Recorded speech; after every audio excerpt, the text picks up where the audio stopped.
Las uvas, grapes. Miguel was the only one who could have taken the money orders. No one doubted that. Alfonso apologized to Esperanza, but Mama graciously said that Miguel must have needed the money to get to Northern California. Alfonso promised the money would be paid back, one way or another, and Esperanza knew it would be, but she was angry with Miguel.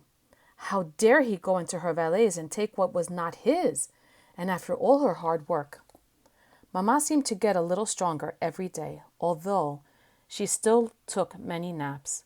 Hortensia was happy that she was eating well, and every day Esperanza brought home just picked fruit to tempt her. A few weeks later, Esperanza stood on the shed dock in the morning and marveled at the peaches, plums, and nectarines that poured into the shed. "How will we ever sort them all?" she asked. Josefina laughed. "One piece at a time. It gets done." They started with the small white clingstone peaches and then the larger yellow Albertas. Mama loved the white peaches, so Esperanza set aside a bag for her. Then after lunch, they sorted the flaming gold nectarines. Later that afternoon, they would still have to sort a few bushels of plums. Esperanza loved the heart-shaped plums, mottled green on the outside and blood red on the inside. They were tangy and sweet at the same time.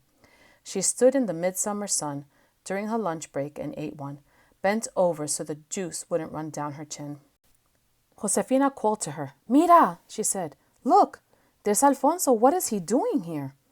Alfonso was talking to one of the supervisors. He had never left the fields in the middle of the day and come to the sheds. "Something must be wrong," said Esperanza. "Maybe it is the babies," said Josefina, and she hurried toward him. Esperanza could see them talking and slowly began walking toward them, leaving the line of women and the stacks of lugs and plums. She tried to read from Josefina's expressions whether something was wrong. Then Josefina turned to look at her. Esperanza felt the blood drain from her face, and she suddenly knew why Alfonso was there. It had to be Mama. The doctor had said she could have a relapse. Something must have happened to her. Esperanza suddenly felt weak, but she kept walking. "Is it Mama?" No. I didn't mean to alarm you, Esperanza, but I need you to come with me. Hortensia is in the truck." "But it's so early." "It's okay. I talked to the supervisor." She followed him to the truck. Hortensia was waiting inside. "We got a message from Miguel," she said. "We are to meet him at the bus station in Bakersfield at 3 o'clock. He said he is coming from Los Angeles and that we should bring you. That's all we know." "But why would he want me to come?" asked Esperanza. "I can only hope that it's to apologize for his actions," said Hortensia. It was over 100 degrees. Hot wind whipped inside the cab. Esperanza felt the perspiration sliding down her skin beneath her dress. It felt strange to be riding to town on a workday, breaking her routine in the sheds. She kept thinking of all the elephant hearts that the others would have to pack short-handed. Hortensia squeezed her hand. "I can't wait to see him," she said. Esperanza offered a tight smile. They arrived at the bus station and sat on a bench in front.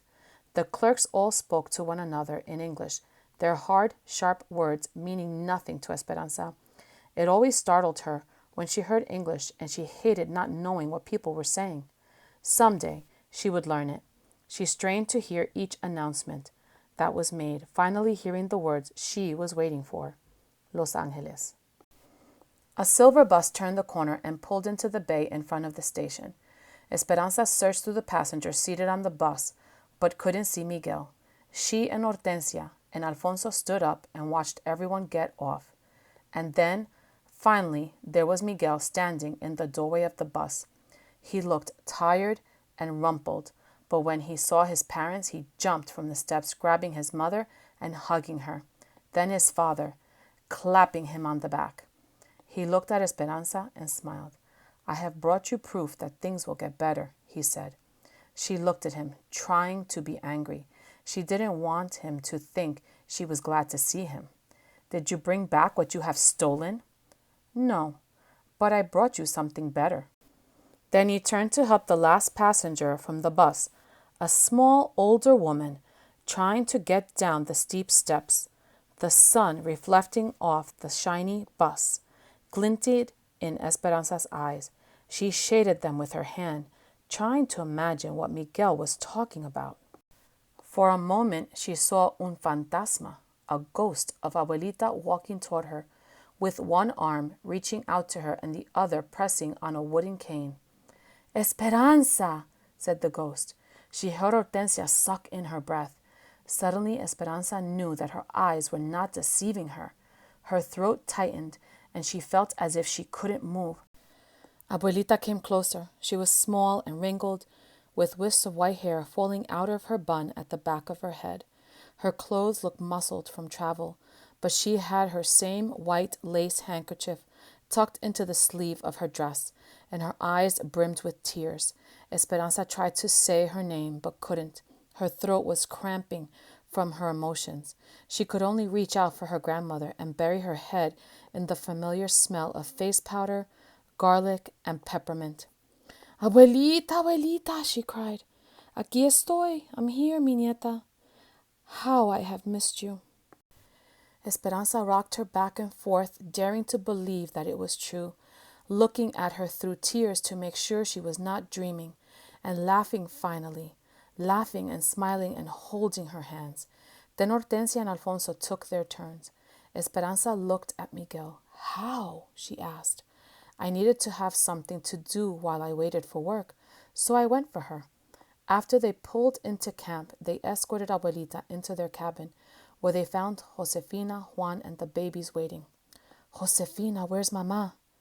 It was warm, so we settled her in the shade. She fell asleep. Isabel is sitting with her. Is everything all right? Hortensia introduced Abuelita to Juan and Josefina, whose faces lit up. Esperanza then watched her grandmother look around the tiny room that now held pieces of their new life. Isabel's pictures on the wall, a bowl of peaches on the table, the baby's toys underfoot, Papa's roses in a coffee can. Esperanza wondered what Abuelita thought of the sad conditions, but she just smiled and said, Please take me to my daughter. Esperanza took Abuelita's hand and led her toward the trees. She could see Mama reclining in the shade near the wooden table. A quilt was spread on the ground nearby where the babies usually played. Isabel was running back from the vineyard, her hands full of wildflowers and grapevines. She saw Esperanza and ran toward her and Abuelita. Isabel stopped in front of them, her face flushed and smiling. Isabel, this is Abuelita. Isabel's eyes widened and her mouth popped open in surprise. Do you really walk barefoot in the grapes and carry smooth stones in your pockets? Abuelita laughed, reached deep into the pocket of her dress, pulled out a flat, slick stone, and gave it to Isabel. She looked at it in amazement, then handed Abuelita the wildflowers. I think you and I will be good friends, Isabel. Yes? Isabel nodded and stepped aside so Abuelita could go to her daughter. There was no way to prepare Mama. Esperanza watched Abuelita walk to where Mama slept, resting in the makeshift lounge. She was framed by the vineyard, the grapes ripe and ready to drop. Abuelita stopped a few feet from Mama and looked at her. A stack of lace carpetas was at Mama's side, as well as her crochet needle and thread. Abuelita reached out and stroked her hair, gently pulling the loose strands away from Mama's face and smoothing them against her head. Softly, Abuelita said, Ramona. Mama didn't open her eyes, but said, as if she was dreaming, Esperanza, is that you? No, Ramona, it is me, Abuelita. Mama slowly opened her eyes. She stared at Abuelita with no reaction, as if she was not really seeing her at all. Then she lifted her hand and reached out to touch her mother's face, making sure that the vision was true. Abuelita nodded. Yes, it is me. I have come. Abuelita and Mama uttered no words that anyone could understand. It was their own language of happy exclamations and overwhelming emotions. Esperanza watched them cry, and she wondered if her own heart would burst from so much joy. Oh, Esperanza, said Isabel, jumping up and down, clapping. I think my heart is dancing. Esperanza barely choked out the whisper, Mine too. Then she picked up Isabel and spun her around in her arms.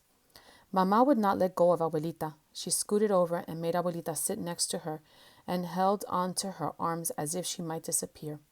Suddenly Esperanza remembered her promise, ran back to the cabin, and returned, carrying something in her arms. "Esperanza," said Abuelita, "could that possibly be my blanket? Did you finish it?" "Not yet," she said, unfolding the blanket.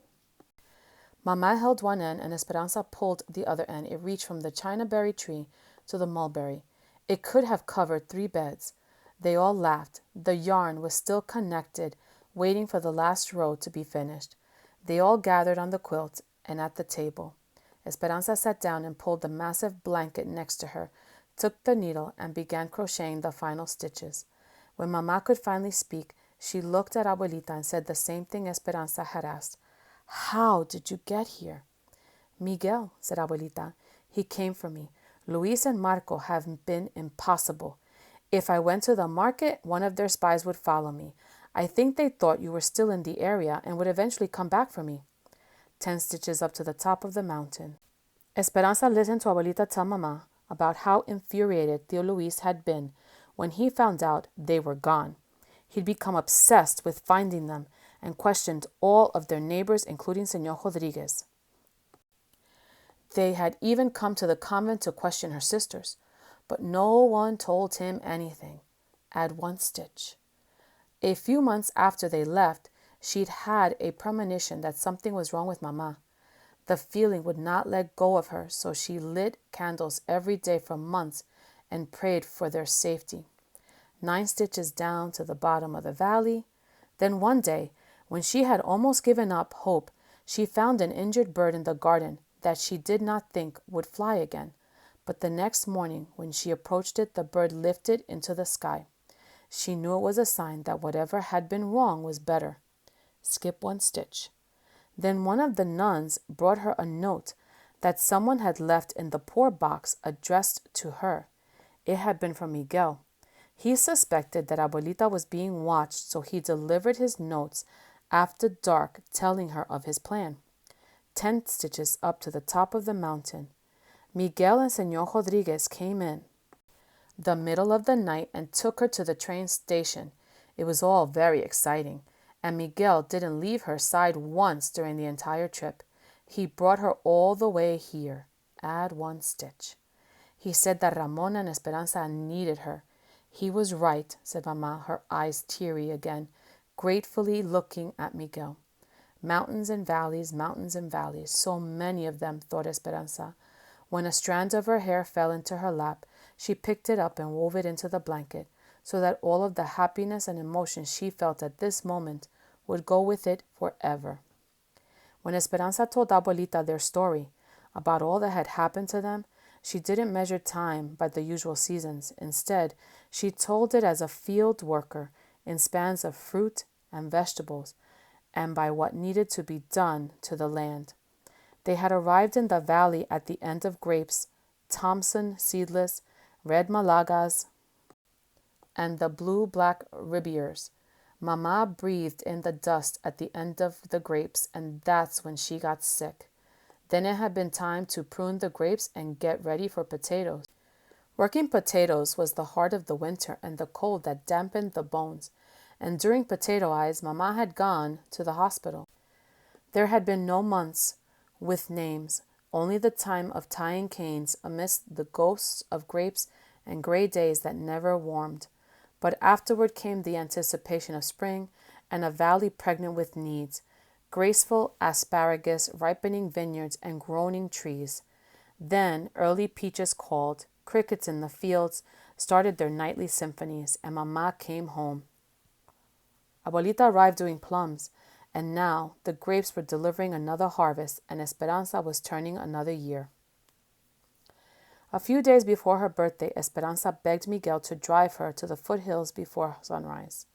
There was something she wanted to do. She woke in the dark and tiptoed from the cabin. They followed the dirt road that headed east and parked when they could go no further. In the gray light, they could see a small footpath to the plateau. When they got to the top, Esperanza looked out over the valley. The cool, almost morning air filled her senses. Below, she could see the white roofs of the cabins in straight rows, the fields beginning to take form, and over the eastern mountains a hopeful brightening. She bent over and touched the grass. It was cool but dry. She lay down on her stomach and patted the ground next to her. Miguel, did you know that if you lie on the ground and stay very still, you can feel the earth's heart beating? He looked at her skeptically. She patted the ground again. Then he lay down as she was facing her. Will this happen soon, Esperanza? Aguántate tantito, y la fruta caerá en tu mano. Wait a little while and the fruit will fall into your hand. He smiled and nodded. They were still. She watched Miguel watching her, and then she felt it, beginning softly, a gentle thumping, repeating itself, then stronger. She heard it too. Shwump, shwump, shwump. The earth's heartbeat, just like she had felt it that day with Papa. Miguel smiled, and she knew that he felt it too. The sun peeked over the rim of a distant ridge, bursting the dawn onto the waiting fields. She felt its warmth washing over her and turned on her back and faced the sky, staring into the clouds, now tinged with pink and orange. As the sun rose, Esperanza began to feel as if she rose with it, floating again, like that day on the mountain when she first arrived in the valley. She closed her eyes, and this time she did not careen out of control. Instead, she glided above the earth unafraid. She let herself be lifted into the sky, and she knew that she would not slip away. She knew that she would never lose Papa, or Rancho de las Rosas, or Abuelita, or Mama, no matter what happened. It was as Carmen, the egg woman, had said on the train. She had her family, a garden full of roses, her faith, and the memories of those who had gone before her. But now she had even more than that, and it carried her up as on the wings of the phoenix. She soared with the anticipation of dreams she never knew she could have, of learning English, of supporting her family, of someday buying a tiny house. Miguel had been right about never giving up, and she had been right, too, about rising above those who held them down. She hovered high above the valley, its basin surrounded by the mountain. She swooped over Papa's rose blooms, buoyed by rose hips that remembered all the beauty they had seen. She waved at Isabel and Abuelita walking barefoot in the vineyards, wearing grapevine wreaths in their hair. She saw Mama sitting on a blanket, a cacophony of color that covered an acre in zigzag rows. She saw Marta and her mother walking in an almond grove holding hands. Then she flew over a river, a thrusting torrent that cut through the mountains, and there, in the middle of the wilderness, was a girl in a blue silk dress and a boy with his hair slicked down, eating mangoes on a stick, carved to look like exotic flowers, sitting on a grassy bank on the same side of the river. Esperanza reached for Miguel's hand and found it, and even though her mind was soaring to infinite possibilities, his touch held her heart to the earth. Estas son las mañanitas que cantaba el rey David. A las muchachas bonitas se las cantamos aquí. Despierta, mi bien, despierta, mira que ya amaneció, ya los pajaritos cantan, la luna ya se metió. These are the morning songs which King David used to sing. To all the pretty girls who sing them here to you, awake, my beloved, awake. See, it is already dawn. The birds are already singing. The moon has already gone. On the morning of her birthday, Esperanza heard the voices coming from outside her window. She could pick out Miguel's, Alfonso's, and Juan's. She sat up in bed and listened and smiled. Esperanza lifted the curtain. Isabel came over to her bed and looked out with her, clutching her doll. They both blew kisses to the men who sang the birthday song. Then Esperanza waved them inside, not to open gifts, but because she could already smell coffee coming from the kitchen. They gathered for breakfast, Mamá and Abuelita, Hortensia and Alfonso, Josefina and Juan, the babies and Isabel. Irene and Melina came too, with their family. And Miguel. It wasn't exactly like birthdays of her past. But it would still be a celebration under the mulberry and chinaberry trees with newborn rosebuds from Papa's garden. Although there were no papayas, there was cantaloupe, lime, and coconut salad, and machaca burritos topped with lots of laughter and teasing. At the end of the meal, Josefina brought out a flan de almendras, Esperanza's favorite, and they sang the birthday song to her again. Isabel sat next to Abuelita at the wooden table. They each held crochet hooks and a skein of yarn. Now watch, Isabel. 10 stitches up to the top of the mountain. Abuelita demonstrated and Isabel carefully copied her movements. The needle rocked awkwardly, and at the end of her beginning rows, Isabel held up her work to show Esperanza. Mine is all crooked. Esperanza smiled and reached over and gently pulled the yarn, unraveling the uneven stitches. Then she looked into Isabel's trusting eyes and said, "Do not ever be afraid to start over."